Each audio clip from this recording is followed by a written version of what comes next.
Alô, gênios, beleza? Professor Arthur aqui e hoje vamos falar mais um pouquinho sobre propriedades específicas da matéria.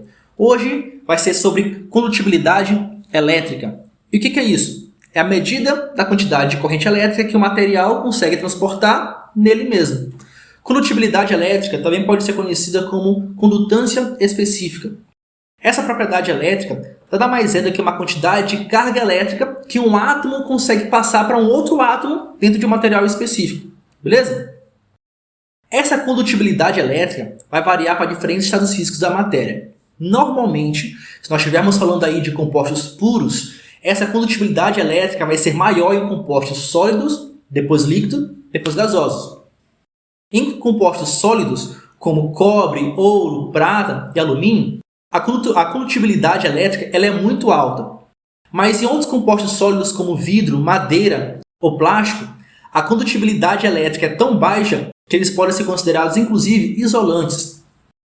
Já nos líquidos, a água pura ela possui uma baixíssima condutibilidade elétrica. Mas cuidado, a água pura.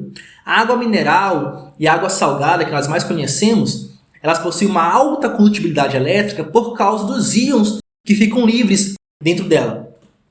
Outros líquidos, e aí nesse caso que possuem uma baixa condutibilidade elétrica, é o óleo, a gasolina, o querosene. A condutibilidade elétrica é tão baixa que eles podem ser considerados isolantes. Já nos gases, os mais comuns que nós temos aí é o gás oxigênio, gás carbônico e nitrogênio. Normalmente esses gases possuem uma baixa condutibilidade elétrica, mas se a pressão atmosférica abaixar, cria uma certa atmosférica densa que faz com que a corrente elétrica flua com muita facilidade, criando-se assim os raios. Outro detalhe específico que nós não podemos esquecer é que a condutibilidade elétrica ela é inversamente proporcional à resistividade. Uma temperatura ambiente, e se nós estivermos falando aí de compostos puros, a condutibilidade elétrica ela diminui se aumentar a temperatura de um composto puro. Por exemplo, o cobre.